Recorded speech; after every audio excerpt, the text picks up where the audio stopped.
Hi everyone, welcome back, and I hope you're all enjoying this weekend's Virtual Sportfish Show.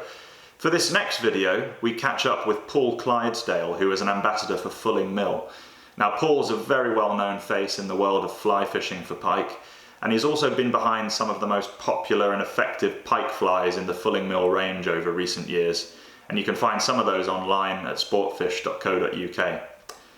You keen fly tyers out there will want to stay tuned for this one though, because after we have a brief chat with Paul about how he likes to fish these flies and how he came to develop them, we sit down and watch him tie two of his killer pike patterns. So Paul, thank you very much for joining us for this video. Really looking forward to seeing you tie a couple of these patterns. You're going to tie a couple of things for us today, but I can see that you're in your tying den there. Yeah.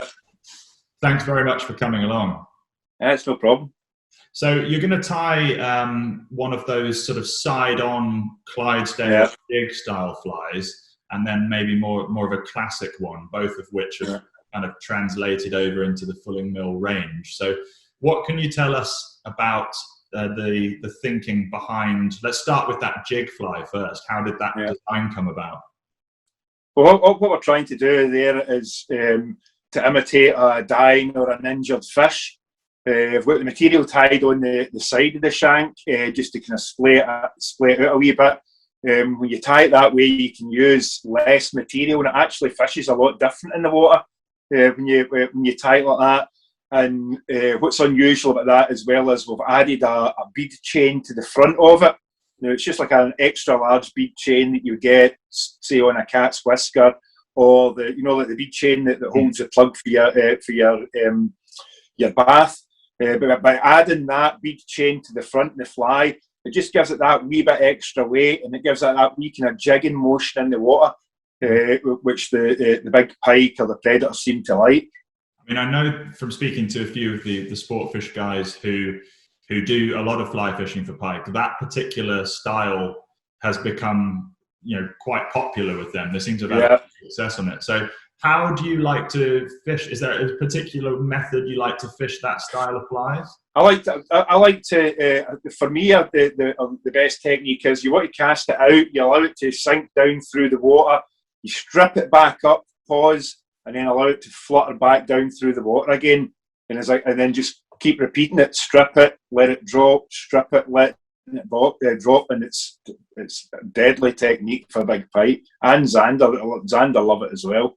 Well, I was going to say, I know someone who's caught a lot of Zander on that particular pattern on Grapham water, actually. So it clearly appeals to a lot more than just pike. But Paul, you're also going to tie for us, I suppose it would be what I would say was more that classic, like vertically tied bait style pattern. And you have a lot of those, particularly perch and roach type imitations that you've brought to the Fulling Mill range as well. So in what situations would you think, right, I'm not going to go for the jig fly, I'm going to fish that more conventional pattern? Well, I like fishing. I like using all the different angles on the boat. When you see folk fishing, especially boat fishing, especially for pike, you can stand and watch them or sit and watch them all day. They just cast straight down the front of the boat and just pull flies straight back. And you will catch pike doing that. I like using all the different angles round about the side of the boat. And if they small, like the standard gold perch, they're great for like casting out the side of the boat, and you allow it to sink and then figure eight it back and allow it to swing round the boat. That's where I use that type of fly more, is using the angles round the boat, casting, figure eighting it back and swinging it round. Or you can, if you want, cast straight out the front of the boat and strip it straight back. I'm not saying that technique doesn't work, but I prefer swinging round the side of the boat, especially that style of fly. Are either of those patterns, would you say, more suited to sort of open water or fishing around margins, or does it? You can use them anywhere. The actual bait fish one, where it's tied, what you would call conventionally, you can use that out in open water. You can use it in against the edge. The jig fly is probably better for out in open water and slightly deeper water, because what you've got to bear in mind is that you're dropping a fly down through the water column. So you do have to have a bit of depth to do that. Brilliant. Well, Paul, thanks again for your upcoming tying demo. I'm sure keen Yeah. fly fishers who are interested in tying are going to love this next bit. But as I mentioned in the first intro to this video, you guys who want to buy some, you can find a lot of Paul's designs that he's brought to Fulling Mill on our website at sportfish.co.uk. So Paul, thanks again. No problem. Right, so what we're going to do is we're going to tie one of my gold stealth perch patterns here. It's a really good pattern for pike and zander, or any predator for that matter. So we're going to take some gold flash. We're looking at making this fly round about 5 inches long. 5 inches is a good size for a pike fly. A good size for this fly. Once we've got the flash material to the correct length, what we're going to do is we're going to grab the end of it. We're going to pull it and just taper it slightly. Now what makes this fly different is it's not tied in a conventional manner where we tie top and bottom. What we're going to do is we're going to tie on the sides. What we're trying to do is create a slightly wider profile with a minimum amount of material. So we'll start off making it around about 60-40. It's maybe slightly a wee bit longer than it should be. Take that down and we're going to secure it on the side. Oops. The side of the shank. This length's about right. This is probably a wee bit long, this, so what we'll do is we'll take the scissors. We don't want any square ends in the fly either, so we'll take the scissors and we'll taper that slightly. Fold it back on itself again. I find tying this, if you lift the material up and then come down on it and bind it down, that way you'll pretty much get it on the side of the shank of the hook. So once we've got that gold material in, what we're going to do is we're going to take a bit of angel here, take a small pinch of that, we'll lay that on top again, bind that down to make sure it's secured properly. The loose ends will fold them back on itself and down. At this point, each stage I just like to run a comb through it so nothing gets matted up, clogged up. So that's the first side down. We'll rotate it round and we're going to do exactly the same on the other side, and we're going to work our way along the hook shank. This bit tying the tail section in is probably from the body section, this is probably the hardest because you're right in at the hook point when you're putting this mono thread on. So secure this down again on the side. Take this piece, we'll take the scissors to it, make sure we've not got any square ends, taper it. We really want this a bit shorter than the first section we've tied in. We'll fold it back on itself. Again, we'll just lock that in place and we'll slightly lift the material to make sure that we're getting it right on the side of the shank. And again, we'll take some angel here just to give it a little bit more flash. Tie it on the side. And then we'll fold the excess back on itself. Secure it down. We'll just double check that's sitting correctly on the side, which it is. Now, it's really important when you're doing this. Pike have obviously got extremely sharp teeth, so we're thread wraps. We want to cover these with glue. If pike's tooth gets in between that material and touches that, it's going to cut it and it's all going to unravel. So to make it durable, we need to touch this up with a wee bit of glue. So this is where it becomes a wee bit repetitive. We've got to fill this hook shank up, so we need to work our way along the shank, alternating between sides, filling it up with this gold polar flash. We initially done one on top of the other to create the tail piece, But as we go along now, we'll now stagger it along the shank. And from now on in, this 10-inch piece, a gold polar flash, we'll just half it. Again, as we've done with the tail section, we'll pull on the end, just get a taper going there.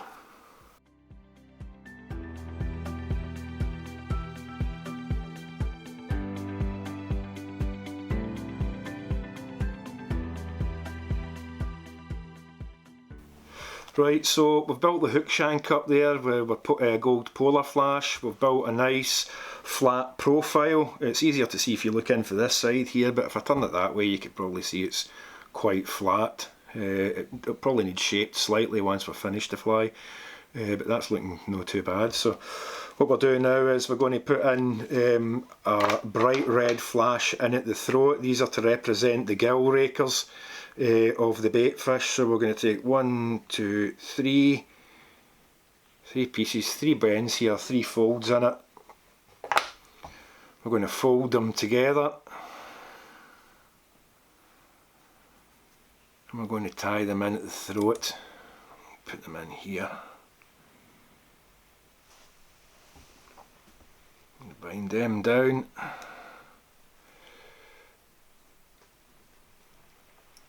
And then we're going to fold it back on itself and secure it down. We'll take the scissors, what we'll do is we'll just square it off slightly. I usually measure this up by the inside of the bend of the hook. Oops, a bit of gold material stuck in there. So we'll take the scissors and we'll square that off there. We'll just roll it between my fingers to get all the fibres matted together. And again, what we'll do is we'll just touch it with a bit of glue, just to make sure if the pike's teeth get in there and touch it, it's not going to unravel. So we're going to start the head and the belly section of this fly now. What we're going to use to start the back off is some Vineyards Glister Sparkle Dub. For anybody that's tied these before, it's asked me about tying them. This is the bit that everybody seems to struggle with. So what you want to do here is, we want to pull a fairly healthy piece of this Glister Sparkle Dub off. Now the secret to doing this is, roll it into a rope, like this. You want to take a comb and you want to comb it through before you tie it in. If you don't comb this through and get any of the loose bits off, there's a potential there for it to fall apart. If you get this bit right, this fly will last for ages. One of my friends, Guy Eldridge, they do a lot of fishing with. I gave him one of these flies a number of years ago. He uses these flies quite a lot, and I'm sure he had about 50 or 60 pike on one fly, and it was still in fairly decent order. So you get this bit correct. So we've created the rope, we've brushed out all the loose pieces, and again we're going to work our way along the shank again. We're just building up a head here. So we'll bind this down.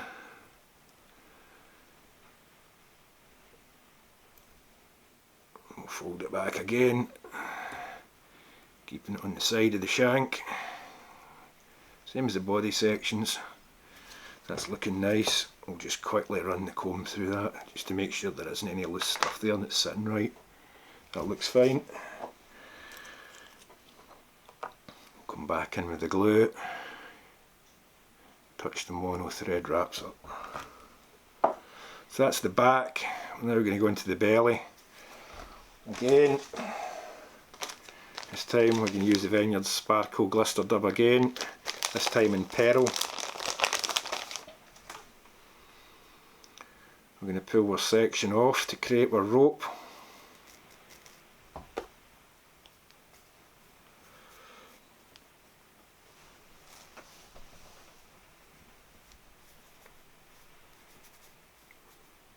Give that a good comb through, get all the loose pieces out.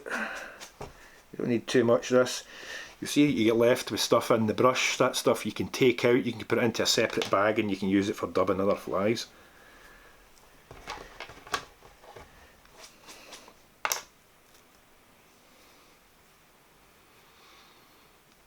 back in again. We'll go slightly in front of the section that we done before.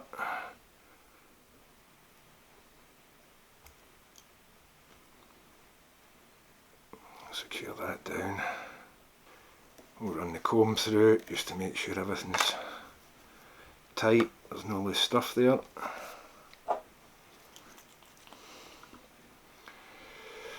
Back in with the glue. Touch that up. So that's us done the first belly section. We're back onto the back again. We're going back in with some Venyers Glister Sparkle Dub again. This time in a peacock black. So we'll pull a chunk off and we'll create our rope again.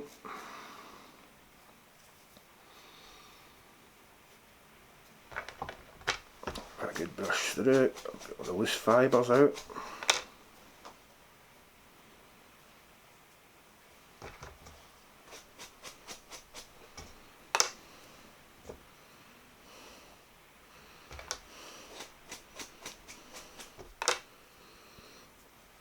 You can probably see on that brush there, as opposed to the last one that I showed you with the pearl, you can see what we're left over with there. By brushing it out, you've really got to remove that loose fibre to create that rope. And as I said earlier, you can put that stuff into a packet and use it for dubbing something else. Just manipulate this to where it needs to go. We'll put this one to the back.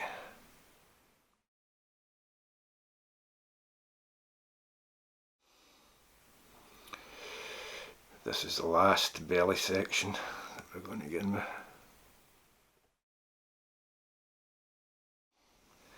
So that's the profile of the fly made up. You can see it pretty much if you're looking side on. You're better if you're looking in here. You can see it's nice and thin, nice and flat. So to break that body up, what we're going to do is we're going to put in some pearl flashabou.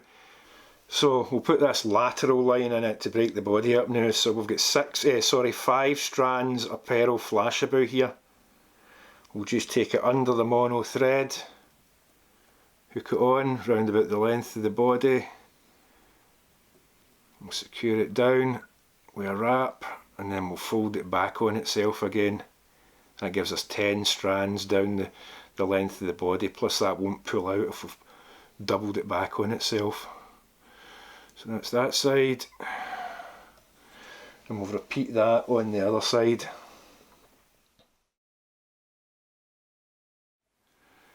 Now again, what makes this pattern slightly different to anything else that's on the market is we're going to add some bead chain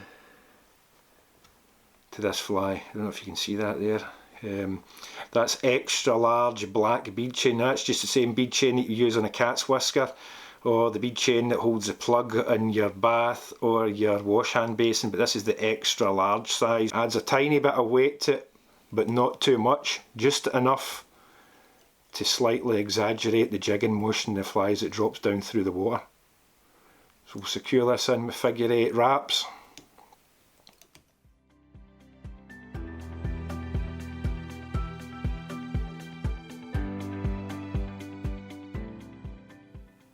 There's no need to whip finish these flies, the glue will hold it in place, plus we're going to go across the top of it with some Gulf resin as well, which will keep it secure. Right, so that's the bead chain secured down. We've got a fairly reasonable profile on the fly there. I've given it a wee brush and a slight tidy up. It still needs trimmed into place a wee bit more, but that's looking not too bad.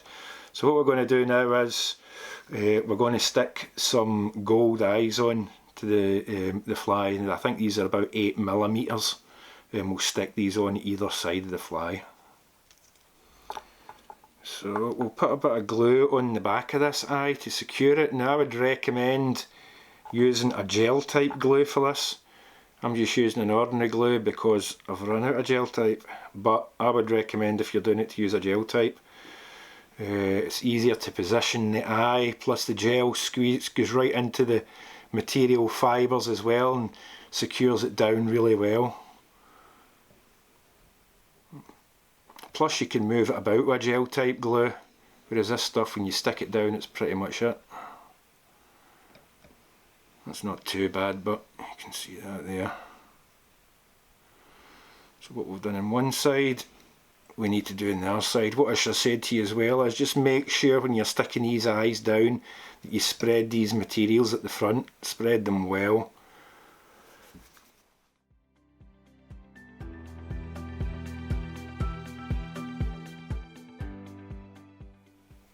And that should hold its shape fairly well when you stick those eyes in. You can see how it's created a wide profile by sticking that wide eye on it.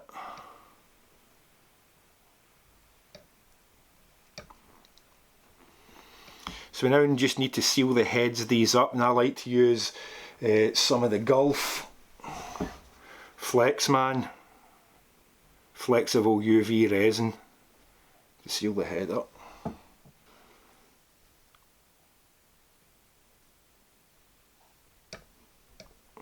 We'll just dab this round about the mono thread wraps here. I like to go slightly over the eye as well.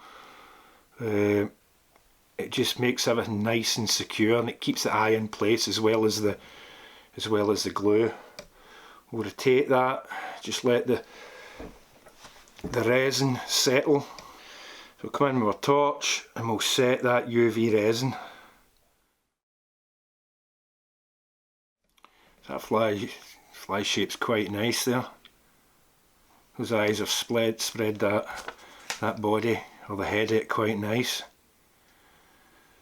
So what we'll do is I'll probably give this a wee tidy up, just tidy the rough edges up, and then we'll stamp the bars or the stripes onto the side of the perch. I don't go all the way to the bottom of the fly, I normally just do it 3/4 of the way down. That's the middle one. You've done it like 50% of the fly, or halfway down the fly, so you now know where you need to go with the other two. The end one, again, I don't go all the way to the bottom of the fly, and then one up here, just to the back of the eye. So what you've done on one side, you need to rotate it round and do it on the other side. The ink's bled through, so you know where you're going with that. Right, so that's my gold stealth jig perch. As I said before, it's a very, very good pattern for big pike. It's about the right size for me, round about that 5-inch mark. Again, 5 inches is a really good size for pike any size, particularly big ones as well. You don't need big flies to catch big pike. But you can see the profile on it there, it's fairly wide, and then if you look side on, it's pretty thin. And that's the gold perch. Right, so this time we're going to tie my silver perch, except we're not going to tie the stealth jig, we're going to tie it just the standard way you would, if you want to call it that, the standard way you would tie a pike fly. We're using the same hooks as before again. These are Mustad big guns. On the stealth we used a size 1. On this type, just the ordinary type, we're using a 1/0. Now these hooks come with a slight offset on them, so I just put them in a vise, I straighten them up and they're fine. I've been using these hooks for years.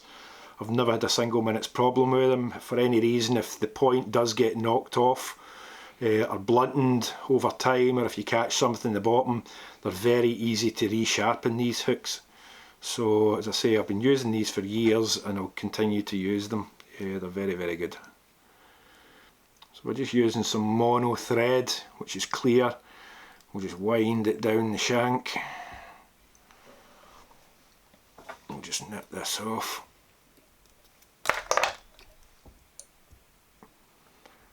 We'll take the thread, the mono thread, down to round about the barb, just slightly short probably. Again, we're going to use some silver polar flash fibre as opposed to the gold this time.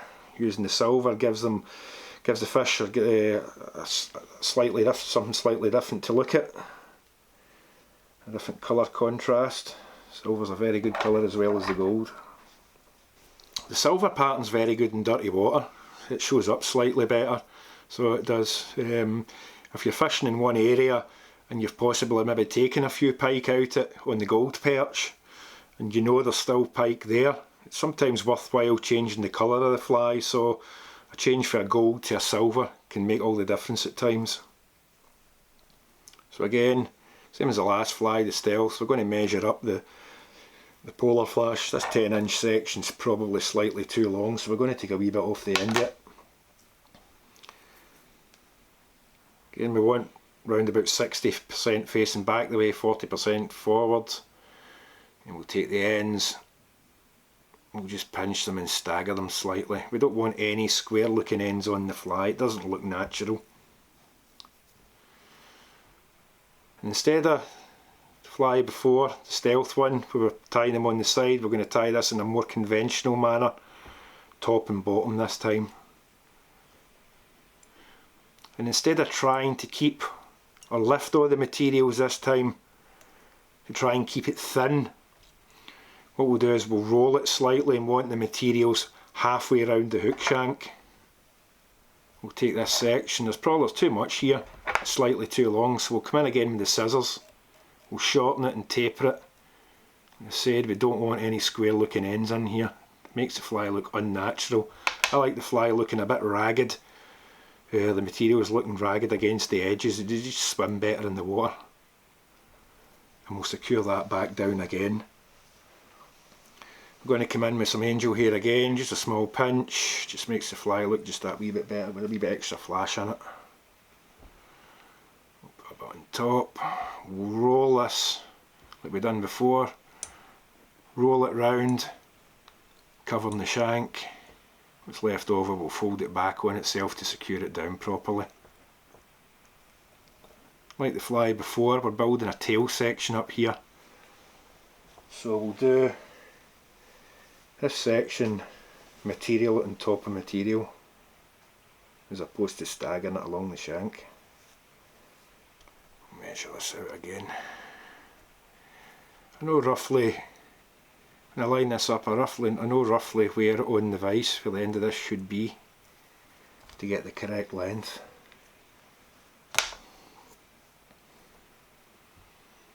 And we'll pull the ends, stagger it again.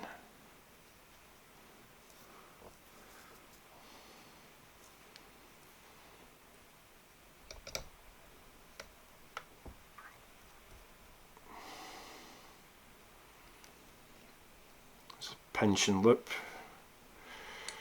the mono down, roll it slightly so you've got it right round the shank.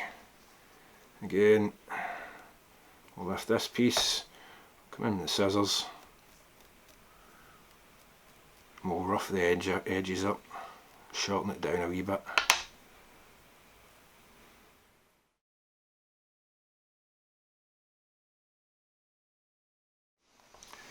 As before, we'll just touch this mono thread up with a bit of super glue, protect it from the pike's teeth. And we'll just run a comb through this.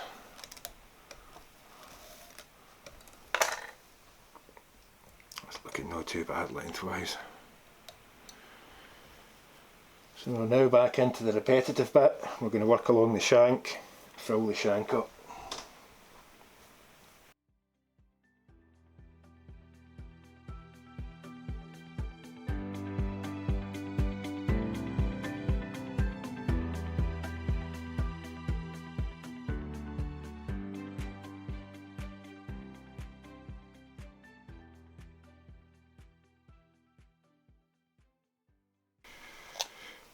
Right, so we've built up the tapered body there. We're going to get back in with this red antron again to try and imitate the gill rakers of the baitfish.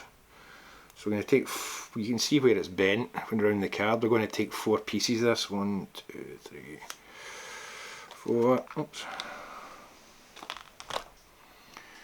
We're just going to use the folds on it to our advantage. Fold them over, just roll that a bit.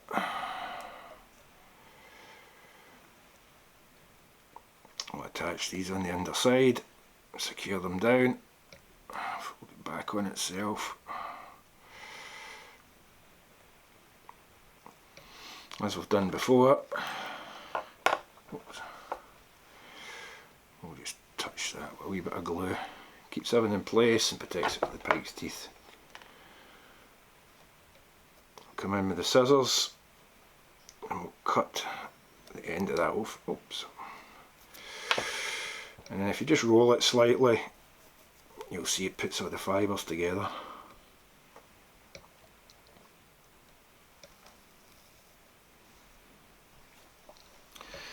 So we'll start off with the back again, as we've done before. We're going to create a rope, same way as we've done with the stealth fly. Brushed all the loose stuff out, that's never going to pull out, that's going to sit nice. Catch that in, pinch and loop, we'll roll it round the shank, secure that down, fold it back on itself, roll it round the shank, secure it down again. The first section of the back done.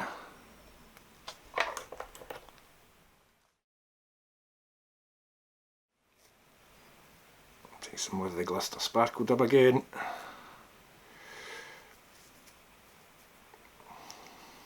Create a rope. We'll brush it out, remove all the loose stuff.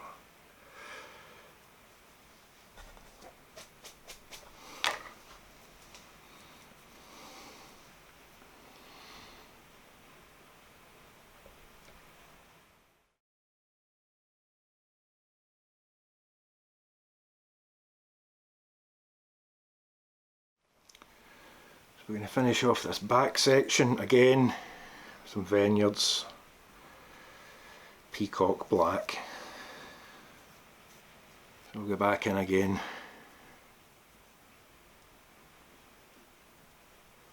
With the last section of the back.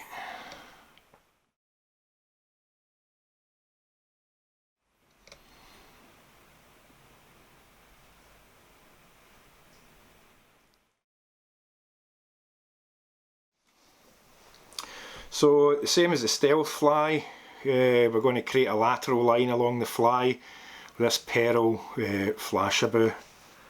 The last time we took 5 strands. I prefer just to put slightly more in with this type of fly. If we take 6 strands and then we're doubling it over, that gives us 12 strands down along the side. We'll take the flashabou under the mono thread, up and over. This is the best way to secure it in place.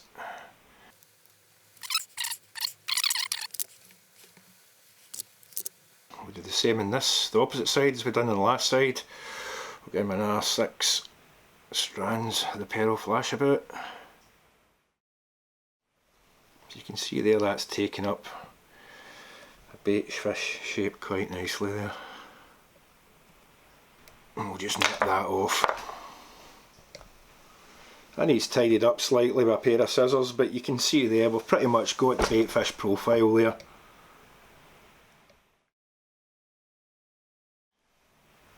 Pretty much the finished fly. We've still got to stamp the bars on it, and I've stuck the eyes on, and that's without any sort of trimming at all. You can see it's taken the bait fish shape pretty well. It does need tidied up a wee bit. You can never, when you're tying this style of fly, you can never get it absolutely perfect, but that's not far off it. A wee bit of tidying up with the scissors and that'll be fine.